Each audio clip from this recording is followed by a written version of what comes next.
And then we're good. So when we talk about the muscles that move the extremities around, I kind of like to group the muscles into first like muscles that anchor the shoulder blade and the upper extremity, anchor the shoulder blade to the chest. That's one set of muscles that we're going to look at. And then a second set of muscles that we're going to look at are the ones that anchor the arm, attach it to the shoulder blade. Like when I work in my clinic, I always say that the arm is attached to the shoulder blade and the shoulder blade's anchored to the rib cage. And anywhere along the line, you can get injured, and so we got to look at all the different pieces. And so from an understanding perspective, it's like, you know, who's moving whom around versus just a list of muscles. So this way we sort of make sense of it. So we group them. So the first group is the shoulder blade to the chest. Get that arm anchored to the axial skeleton. And then get that arm attached to the shoulder blade so it holds on to it, it doesn't fall out. And then after that, we're going to have moving things. And moving things are up here moving things, down here moving things, and then we go down to the wrist moving things. We don't really do fingers, that's the deeper layer, but it's conceptually right there at that point. So the first couple of pictures we have are just sort of overview pictures. They're pretty nice, pretty good as a start. I mean, if you know all these muscles, you're fine. You know a lot of muscles. We might do a few extra, but you know, there's more detail, but we don't really go that deep in here. Well, let's get started. So first we're going to start up in the rib cage area, and we're going to basically go through muscles here. We can see that. We're going to go through muscles in the back. In the back there you see the shoulder blade is anchored to the rib cage back here. So we got a couple, three muscles here. And then we're gonna definitely talk a little bit more about the trapezius that holds the shoulder blade into the neck area and into the spine here. And then after that, we're gonna have muscle also up here that brings the shoulder blade from the underneath side and anchors it that way into the rib cage. And also from the car here, goes down and anchors it that way to the rib cage. So we have multiple anchorers that way. So that's what we start with. So the first one of my favorites is the levator scapula. And if I want to visualize the levator scapula, actually I gotta go and look at this thing here, but I can't even see it on here. So it's a little hard to visualize that muscle. But it's a really, really important muscle. It comes from the tip of the shoulder, well not the tip, the inside angle of the shoulder blade, and it reaches up and goes to the top vertebrae in your neck. So you can see right here the tip of the shoulder blade, and then it disappears there, but you can see it here. It goes to the first four parts of the neck, right there on the side. Very deep, very thick muscle. So if somebody looks right, I call it, this is the muscle's mad at me muscle. So that's that one for me. So it elevates the scapula, it rotates the glenoid cavity down. What that means is when this pulls on it, you can see how that, you can sort of visualize that pulls up, and then that rotates downward, and that's the glenoid cavity, so the glenoid cavity will go down. That's what that means. Look, technically the medial border of the scapula at the superior angle, that's right in here. That muscle, I always work that muscle. That's pretty much a given. If somebody has trouble up here at a car accident or something, there's shoulder involvement, there's something going on with this. And very often it acts up as neck pain on top. When you touch it, it's like, oh, that hurts. And then you like start thinking about that. Yeah, and on the skeleton, that's from, we're going really high up is this skull here. That's not normal. This is not normal, by the way, okay? So just so you know that. So it's from here, then this going up here. That was that levator scapula. And then as we go down on the shoulder blade, we get to the next set of muscle down here who kind of reach into the spine, spinous process, and those are the rhomboids. Right here. And the rhomboids go from the medial border of the shoulder blade into the spinous process. SP means spinous process. And it does the same. It adducts the shoulder blade, the scapula, so it will pull the shoulder blade closer to the midline. So you're doing this kind of stuff. You're seeing it here. A little bit bulging out. And again, it will also, as it pulls up here, the glenoid cavity will reach downward. So the glenoid cavity goes down. So if we do this kind of motion, those muscles help out. Those muscles also work. Those are not prime motions, but they're important. And again, these pictures here, where there is red zones and then X's on those are trigger point charts.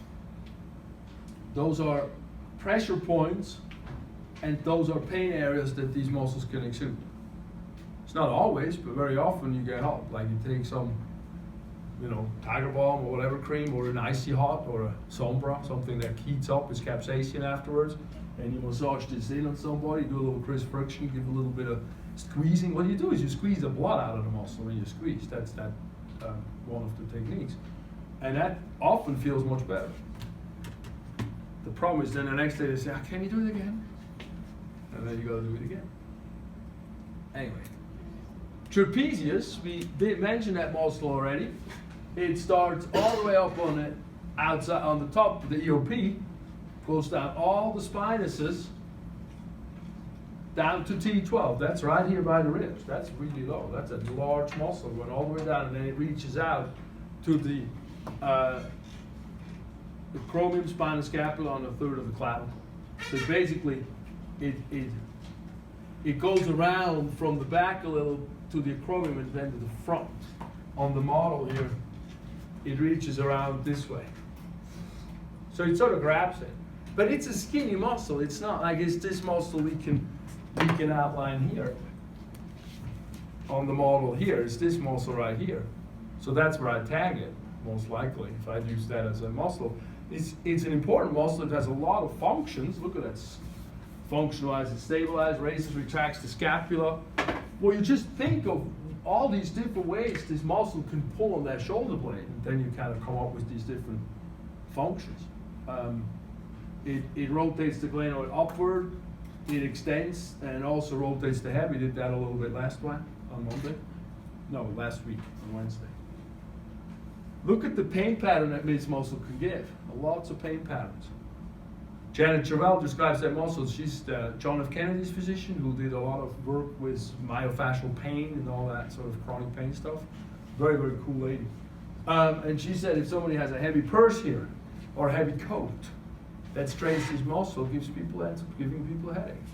So that's a very, very cool one to work with somebody who has a problem as an initial, like, let's see if we can help something with headaches and stuff. Very cool muscle.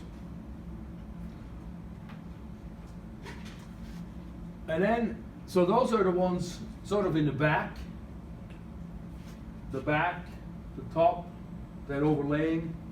And now we're going to go to one that's in the front. And that muscle starts, this is a scapula that's reflected back. So if you look at here, that would be like pulled that way. And so it shows the muscle starts on the inside. That's like inside here, where it starts. And it reaches around the ribs and holds the ribs like finger. Or like when you actually trace it, you could think that's a serrated knife.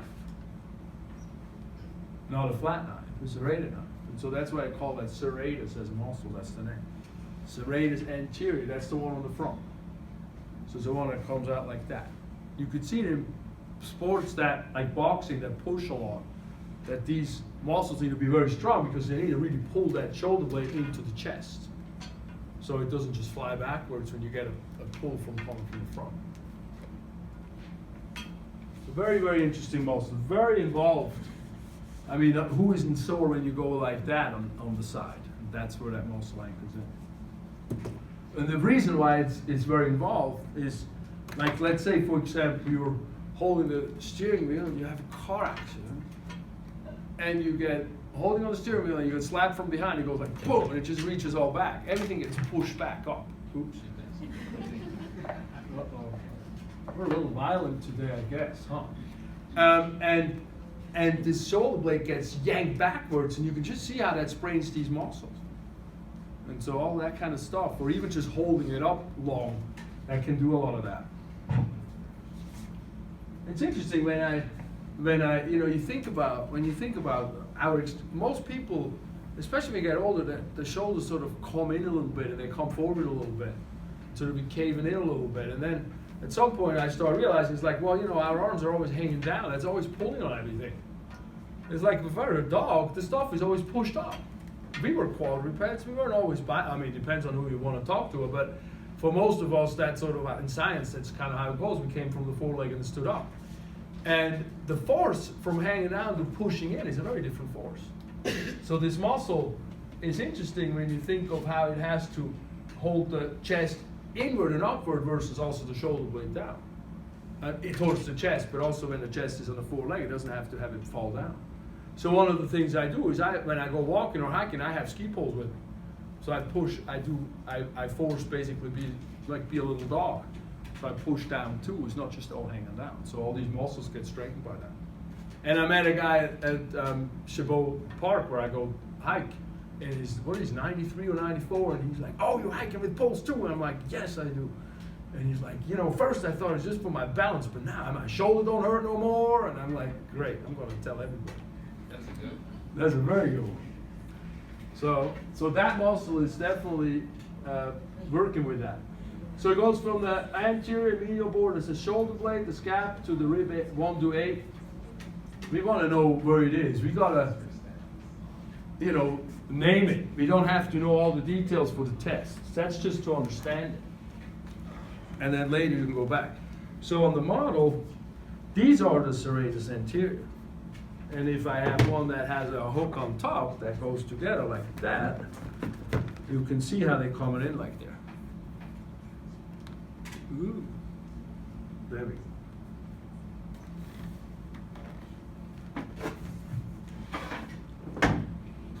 So let's see, that brings us then to, I would think, the pec minor. And now we're going to the coracoid process. So see right here, where the raven sits on top and reaches down and pokes you. It hurts there. And that also goes right from that point, from the front of the shoulder blade into the ribs, and sort of reaches down this way and stabilizes the shoulder blade from the front that way. So that's more stabilizer. They can coracoid rib 3 to 8, depress and rotate the shoulder blade down and pull it forward. Also elevate the ribs if you breathe deep, so it can pull on the ribs upward. So it's from that perspective, it could be considered an inspiratory muscle a little bit. Okay, so with that, does that make sort of sense? Those are the shoulder blade muscles that pull the shoulder blade into the chest. Now we're going to go and attach the arm to the shoulder blade. We don't move them, we just attach them. Those muscles are known as the rotator cuff muscles.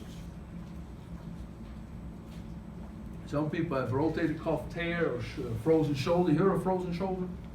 Yeah. No? Yeah, that kind of stuff. Stuff in here. Can be capsule, but it's often a supraspinatus tear. So those muscles, the rotator cuff, they're also called SITS, S-I-T-I-S, S-I-T-S. That's an acronym for all the muscles that are making that rotator cuff up. So there's 4 of those muscles that do that. And they all reach from the shoulder blade, 3 from the back side, and 1 from the front side, and reach onto the humerus and hold it, 3 on the greater tubercle, 1 on the lesser tubercle, and pull it into the glandular cavity. There's a lot of wear and tear on that one, you think about it. So we got 3 on the back. So now this is where you have the spine of the scapula, and then on top you have the supraspinous fossa, and now we call it the supraspinatus muscle. Supraspinatus muscle. That's it. That's one of them. That's the first S, supraspinatus. Then we go below that, and this is the front. This is from the back. See the spine? When you see the spine of the scapula, you know it's from the back. No spine of the scapula, from the front. So below here, that's the infraspinatus muscle sitting in the infraspinous fossa. That's the I, infraspinatus. And then we got a little sliver of muscle here on the lower side that comes in and feeds in as well, and they call that the teres minor muscle. That's the name we have to study. Teres minor, that's the T. And then we flip the scapula over and see it from the front. And underneath, we got the subscapular fossa, and down there we have a muscle called the subscapularis muscle. There you go. So that's sort of helpful. So let's see, where do we have them here? Do we have them labeled individually? There we go. Supraspinatus, infraspinatus, teres minor. On the model, actually, on your table, let's go to the model on your table.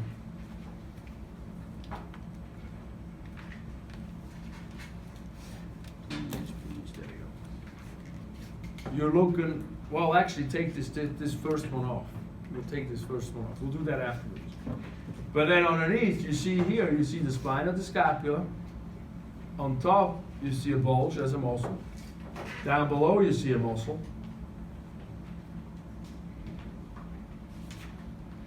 The top one is the supraspinatus. The bottom one here is the infraspinatus. Then the last portion of that sliver there is the teres minor. And then on our model, we have one more below that. We'll talk about that in a little bit. We haven't touched that one yet. So supraspinatus, infraspinatus, teres minor, and then I flip it over, and below here I have the subscapularis muscle, the whole thing.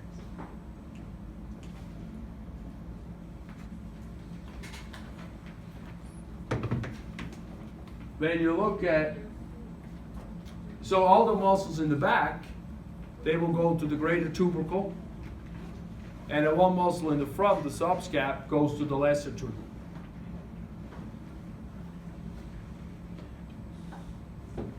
The main function of all those four is stabilize the shoulder joint. We also, though, and I don't know why it's not listed on that, but it's listed on the infraspinatus. Yeah. The muscles in the back, especially the infraspinatus, but also the teres somewhat, the supra somewhat, and definitely the teres minor, they rotate the humerus laterally. So what does that mean? When I do this motion, and I turn the upper arm out, so when the forearm goes out, the upper arm turns out. That is done by these muscles back here. So that's one motion that they do. So somebody have to strengthen those muscles back there, because it's a very common injury. They take a rubber band or so and pull this way. And do those. Then they flip it over and go inward, because the subscapularis muscle. Whoa, that wasn't where I wanted to do.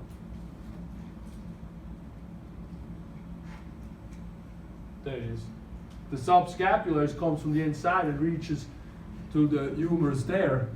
That's from here to here. And when you pull in the front, you're going to do this to the humerus. So it's an internal rotation. But the main function, and that's right here, medially. Internal, medially, that's the same. But the main function of all of them is stabilize the shoulder joint. One more thing that the supraspinatus does, and yes, they're all on, I gotta go to this side, is if you think that muscle sits right on top here and goes right to here, it also pulls the arm out a little bit. So that's called abduction, initial abduction. So what happens there is kind of interesting, because now what we can do is we can actually put this muscle on top again, put this muscle on top in there, put it in again. And so when you look at the muscle on top of the shoulder, the supraspinatus reaches right to the greater tubercle, so you can pull this arm nicely out a little bit. It's right here, just yanks on that a little bit. And then we got this next muscle that I want to talk about, which is hopefully the deltoid. Let's see. Yeah, almost. Here we go. That's the next muscle I want to talk about, because that sits on top of the supraspinatus and reaches around the arm and holds the arm like, you know, a shoulder, big shoulder pocket holds the arm. but it's attached right here and reaches down. So it's attached at the, again, like the trapezius actually, on the shoulder blade, the spine of the scapula, the acromion, and then the front, and reaches straight down to the deltoid tuberosity. That's a bump, that one we learned. That's that one on the deltoid. And so as that reaches straight down, if it wants to do its function, and it's one of its main functions is actually bring the arm out, abduction of the arm. The same as this top one. But it's angled so weirdly that if this contracts right here, all it's going to do is going to pull the arm up like that. So the arm first needs to be brought to about this level, and then this muscle can function. So the supraspinatus and that next muscle work very nicely together. You can see in that function, that motion. And clinically, that's very interesting because if you have the rotator cuff tear or a frozen shoulder, very most likely this is the muscle, the supraspinatus, and then you got people walking around and they can't lift the arm up like that. They just do this. That muscle don't work, just this one works. And so they have to push it out that way and then they can raise it.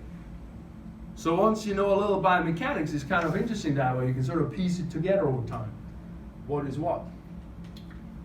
So we might as well just go right here and finish this one because this now is the group of muscles that moves the upper arm. So we finished the SIDS, the supraspinatus, infraspinatus, teres minor, and subscapularis that hold the shoulder into the shoulder blade, and now we're going to start moving that around. So again, we got muscles in the front, we got muscles in the back that do some of that function. The deltoid is one of those main functions actually because it's an interesting one. It wraps all the way around from the front to the back, like the trapezius, and then it reaches into the arms from different angles. So the abduction motion, the bringing the arm out motion, that's one of the functions, but it's also going to bring the arm forward a little bit or bring the arm backward a little bit depending on where it moves. So one way that I figure out motions or actions in a muscle is I visualize or feel on a bones, where is the muscle attached? And then I feel like, what's going to happen when it contracts? Or even on myself, I'm like, okay, it's here. What happens when that contracts? Oh, it goes up like that. So then I know the motion. Another muscle, a big other muscle that moves the humerus around is the one in the front, is the pectoralis major muscle.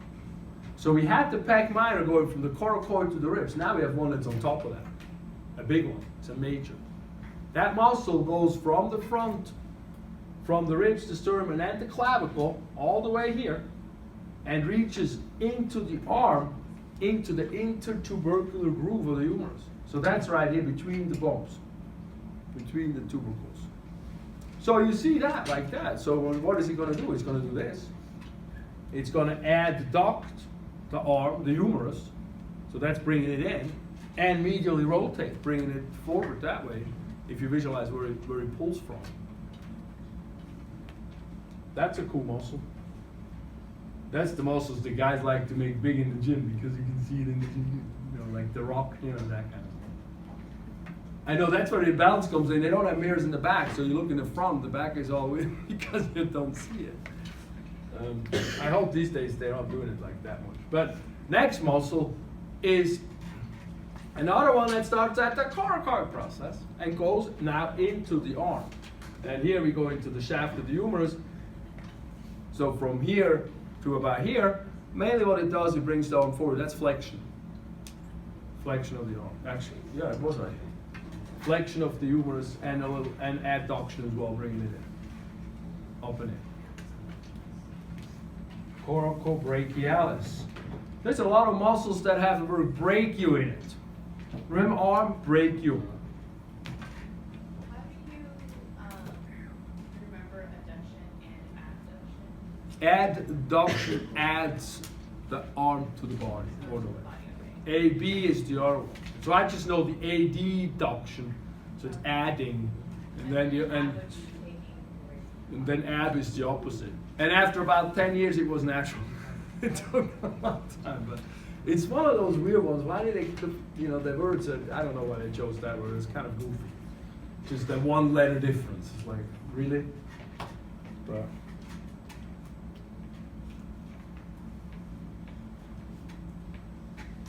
Look at this guy. These guys also on the go, not just him. But he's huge. And so the next muscle is the Latissimus dorsi. That's here we got the pec in the front, in the back. We have a muscle that reaches all the way up from the, what are we doing here? From the spinous process of the thoracic spine, lumbar spine, the iliac crest, and thoracolumbar fascia. Holy cow. That's everything down here. It's a huge muscle. All this stuff down in here is what we're talking about. All that fascia, lumbosacral fascia is down here. Whoa, whoa, whoa, whoa, whoa. Uh-oh. Man, I'm violent today. Something happened. Watch out.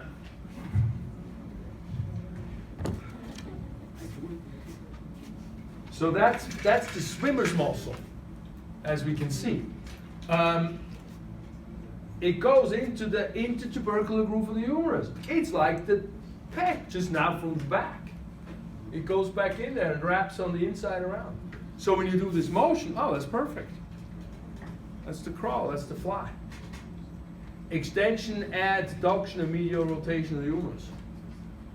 Extension, adduction, medial rotation. Perfect for the crawl. That's why it's so big. Then you can visualize maybe, when you have a muscle come up like that, and it pokes this shoulder blade, you might get one that attaches right at the shoulder blade and then goes into the same place to help it. So we have that Teres major muscle that goes together with the Latissimus dorsi muscle into the same place, into the tubercular groove of the humerus, and sort of helps it. So now we have one that comes all the way up, all the way up into here, and then one that starts here and goes into the same place. So that's cool. So there's the Teres major. That's why whenever you have something like a Teres minor, you will ask, there must be some major if there's a minor. There must be a maximus if there's a minimus and that kind of stuff. So you synergist to the Latissimus dorsi muscle. And now we start moving the elbow around. So we sort of got this taken care of here, more or less, the back, we move the arm, we can move, the shoulder blade goes into the body, and now we can start this stuff here. So we basically have this motion, flexion, we have extension, and then we got forearm stuff going on. At that point it's pronation, supination, and wrist flexion, extension. So the biceps brachii, bi means two, ceps means head. So this is a muscle that has two starting points. Some muscles start in more than one place. They usually anchor into one place. Well, that's actually not even true, so never mind. But biceps brachii starts one at the coracoid process. Look at that, another one. We've got three muscles starting there now. The pec minor, the coracobrachialis, and the biceps brachii. No wonder it hurts when you poke it. And it starts there, and from there it goes down to the radial tuberosity, actually. That's why I make you study the radial tuberosity. That's like that bump here. Let's see. Oh no, I can show it on this model, but it's probably better anyway. Right here in the forearm, right here, that bump, that's the radial tuberosity. Mm-hmm. So, why when you work out, your muscles grow? Like, what are you doing that helps them grow when you work out? Well, you stress them. So You tell them you got to do some work here, puppy, because I need to lift this dumbbell. Otherwise, I'm looking dumb. No, never mind. No, but it's the use. You build muscle. You're fairly fast, actually. I don't know how fast, but fairly fast. But you lose muscle, I know, 10% a day if you don't use it at all. If you just lay down and not do nothing, like a coma, then it's like 10% a day. I mean, it's fast. When I see, it's always fun when you're in the office and you have patient face up and you sort of, so how are you doing? How are your activity? And it's like, oh, I'm active. And you poke their thighs and they're like, yeah, I feel the bone. You're not active. When you get the older people, you got to be tough. You got to make them get moving. Because that's the stuff that goes. If you cannot squat, you're done. be muscular but bony at the same time? Yeah, absolutely. No, absolutely. I mean, there's many different muscle type tissues, and you don't have to be every bulky things, but you can differentiate. You can feel it if the muscle's like flat, and and it's most of it's the old people, because then these are the muscle that's mostly anti-gravity muscle. These the butt muscles and the calf. If they go too much, then we can't stand up, and that's the problem. That's why squatting is one of the most important exercises. Anyway, we are up here, we're not down there. So anyway, we go from the coracoid, and then the second one comes from the supraglenoid tubercle. Where is that? That's right. Can you look forward, please? They look weird that way. That's from right up here. The glenoid cavity is that little small round structure on the shoulder blade that the humeral head fits in, and on top, that's the supraglenoid tubercle. So the biceps starts from there and reaches down to the forearm to the radial tuberosity. That's that bump here. So it does this motion, that's nice. It also, though, when the arm is down, pronated, this is rotated, it uses and turns it up here and turns the muscle around, so it supinates. So it's a strong supinator. That's that muscle. Biceps brachii. Underneath the biceps brachii, you didn't know we had that. We have a brachialis. So biceps brachii is right here on top. Let's take the deltoid off. Bye. The biceps brachii is right. Biceps is right here. We take it out. And underneath that, we got the brachialis muscle. The brachialis muscle just starts at the shaft of the humerus, and it goes to the ulna, the coronoid process, which is the anterior proximal ulna. I don't make you study that term. That's right here. So now we got a muscle here, we got a muscle here, we go into here, and here, and you go, ooh, that's real strong now. That muscle just flexes. If you see the biceps spans two joints. So there's more motion with all that going on as a stabilizer, synergistic motion. But the brachialis only goes from here to here. That's one joint. So that's a simple motion, much more simple, but very strong, of course. The deeper the muscle towards the bone, the more fundamental its motion is. The more superficial the muscle, the more, makes sense. Otherwise, you couldn't layer the other way around. You can't have the muscles that move everything around be at the bottom, and then the small ones on top. So that's how I sort of look at that. So that's the brachialis. And look at that. We got coracobrachialis, biceps brachialis, brachialis. Now we got brachioradialis, another one. That also still flexes the elbow. However, that muscle is like in the forearm. We're thinking that thing is in the forearm. That muscle starts down here at the distal end of the humerus, actually goes almost to halfway. And then it goes to the styloid process on the radius. Radius is the thumb. Right here, it goes right there. So it does this. That's the motion it does. That is actually the muscle from an anatomical looking place that brings us to the forearm, from where we kind of see it as the belly of the muscle. And when you're looking at this muscle in the forearm, one thing as a landmark you got is the thumb.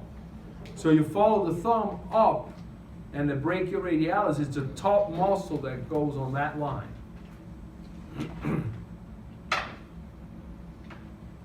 And that line actually being the top part of the hand, the dorsum of the hand versus the palm of the hand. We have the muscles are front to back kind of thing. And so let's see if we actually get there yet. No, not yet. We got one more here. The big one in the back. You should have told us. The one that does this. So we have muscles that flex. Now we need one that extends the elbow. And that's the triceps brachii. Tri means three heads. So this muscle on the back side is sort of like the brachialis and the biceps brachii together, just a big jumping back.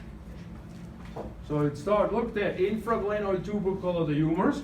That's not the one on top, that's the one on the bottom. Infra means below. Shaft of the humerus. So we got 3 heads that go from here and then also from here, and the shaft of the humerus, and anchor into the olecranon process, which is the tip of the elbow, right there. And so if this tendon is really springy and it's like, ooh, that hurts, then you know there's something wrong with this. So that's the triceps brachii. And on the model, it's just the one in the back. There you go, now we get to the forearm muscles. So look at that. So when we look at the muscles in the forearm, we really differentiate between the flexors in the front ones, and the back ones. So we already talked about the brachioradialis that comes up from the thumb and reaches all the way up. That's the differentiating line sort of between the front and the back, the way I see it. So now first we go to the front, the palm side. And in the palm side, we're going to work 4 muscles. There's more muscles underneath, but we will not worry about that yet. So the 4 muscles are like here, here, here, and here. Let's see if we have them outlined somewhere. Yeah, look, that's pretty good. Of course, it's the wrong side. See that? It's the wrong side. They always do that. That models and the pictures are not in the right place. So I'm going to explain them here, and then we go to the model, because this is kind of indicating all the names. So I'm starting all these forearm muscles that we're studying, and this, by the way, is supposed to be the brachioradialis, okay? So that's that differentiating line. But all those muscles that we study in the forearm, they all start at the medial epicondyle. The medial epicondyle. And then they go to various places. So we got 4. We got one that's called the pronator teres. Then we got the flexor carpi radialis. Then we got the palmaris longus. And then we got the flexor carpi ulnaris. Whew. All these names. The pronator teres is a motion descriptive muscle. It pronates the palm. So the pronator teres does this to the palm. So that muscle, let me go back to it here, starts at the medial epicondyle like everybody else, also a little bit here, but we're not going to worry about that. And then it goes to the radius. So it goes from here, medial epicondyle, reaches right across to the radius, and so when it contracts, it's going to do this. It's going to pull the radius over the oval, which is pronation. So that's the first one. Right here, pronator teres. And then the next one goes again from the medial epicondyle to, this is the thumb side. I cut the picture off. Maybe it was cut off already. This here is supposed to be a thumb. That's a thumb. And this here is a little pinky. Okay? So the next one here goes from the medial to the thumb side into one of the metacarpals, one of these bones in here. We're not going to worry about that. We're going to worry about it goes to the thumb side of the wrist. We call that muscle the flexor. That's a function. It bends the wrist this way. Carpi, it goes to the carpals. Radialis, it goes to the thumb side. That's this long muscle here. It was not that long. Then the next one we're going to have, again, starts right at the medial epicondyle and goes right down the center of the palm. Actually, if you do this with your palm, you see it sticking up. You can see if you have it. Some people don't have it. Then you don't have to study that muscle if you don't have it. It's only for the other ones. So you better check. So if you do this, it sticks out. Because it's the most superficial tendon that basically does this to the wrist. That muscle is known as the palmaris longus because it's a muscle that goes right nicely into the palm of the hand. Right here. It's fairly skinny. And then on the forearm side there, the last one that we study is known as the flexor carpi ulnaris. Again, medial epicondyle, it goes to the wrist. On the pinky side, that's the ulnar side, so we call it the flexor carpi ulnaris. So how are you going to study this stuff? I know, right? So you're going to take the web of your thumb and put it right in the medial epicondyle. And then lay down the fingers. And you got one finger go right across, that's the pronator teres. The next finger goes to the thumb, that's the flexor carpi radialis. Then the next finger, the ring finger, goes straight to the middle, that's the palmaris longus. And the last one laying down goes to the outside with the pinky, that's the flexor carpi ulnaris. And then we have a mnemonic, we call it PF, PF. Pronator teres, flexor carpi radialis, palmaris longus, flexor carpi ulnaris. PF, PF. I know, look, see, right here, see? It's right there. Ha! There's a chiropractic school trick. Well, maybe not, that's what I learned. And then you take the model, and the model is different than the picture. So now we're going to the left arm, not the right arm. And then you're on the test, right? And you do this. You go like, oh yeah, and you know, and then you remember it. Pronator teres, flexor carpi radialis, palmaris longus, flexor carpi ulnaris.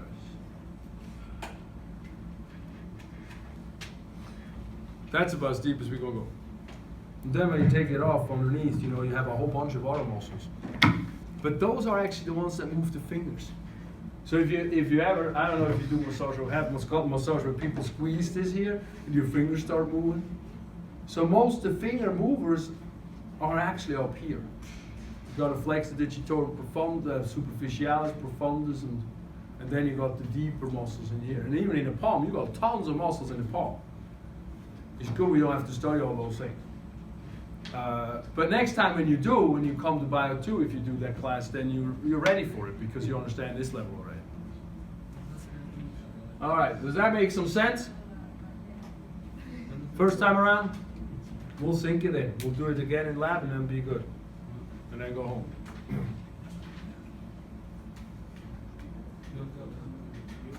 Oh, and then we got the other side. Almost forgot the other side. That's the extensor side. That's the one on top. So let's see, we got a muscle, we got one right here. Let's see if we can make this a little bigger. Oh no, we can make this bigger. Nah. On the top side, I want you to study 3 muscles, not 4 muscles. And the 3 muscles I want you to study, look at these names. Extensor carpi ulnaris, extensor carpi radialis. Oh wait, it's the same thing except it's not flexor, it's extensor. So when I look at the motion that these muscles do, the ones in the front flex, that's flexion. The ones in the back extend, pull the wrist back up. Flexion is bending the wrist forward, extension is bending it backwards.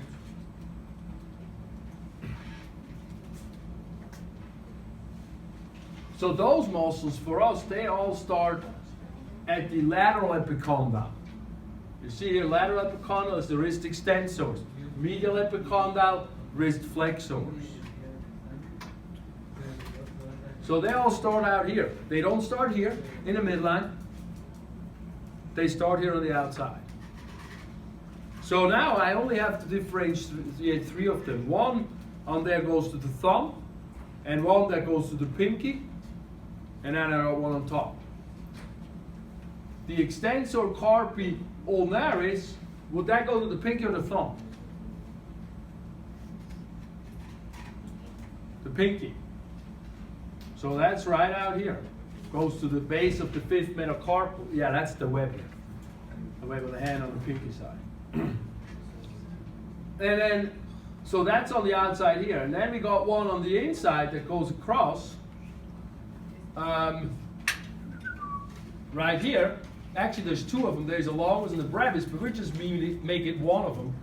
And that's the extensor carpi radialis that goes to the thumb side, right in here, in this area. And then we don't have a pronator, we don't have a palmaris there. So on the back of the hand, we got an extensor digitorum. So on the top of the forearm, it's like the front, we have to take the first layer off to get to that layer. So on the back, the extensor digitorum are the ones that extend the digits, so they straighten out the digits. The flexors in the front bend the digits. They're more stronger. It's easier to hold things this way than this way. Have you noticed that? It's hard to carry things this way. You better carry it this way. So on top, we don't need as much muscle mass for that motion. So the extensor digitorum is sort of a skinnier one that's laying on top of it. And that's right here. Right on top of it. That goes into all the finger tendons. When you start studying these tendons, it's pretty profound. They go to all the tips of the fingers. Those little tendons. It's pretty, I mean, every little digit has to have its own muscle that bends its own way. It's pretty intense. So when I get to the model here, basically we're looking at these muscles here on top now. So let's go back to the brachioradialis, and this is the last thing, and then I'll let you sleep or study a little. Well, it's almost dark now. I'm getting tired.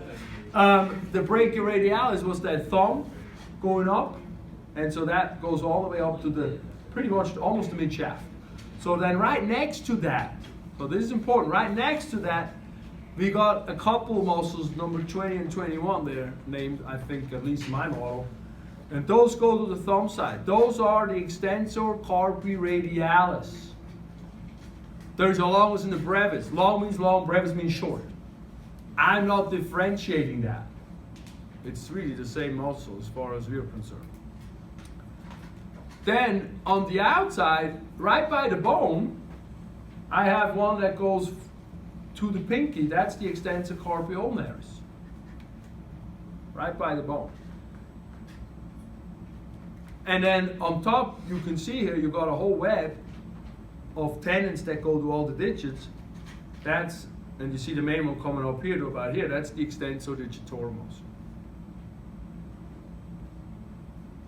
Ha! Yes? When you move your hand like this, you see it curving. That would be. Yeah, that would be it. That's it, right there. Ha, that's a good way of doing it, huh? Ooh.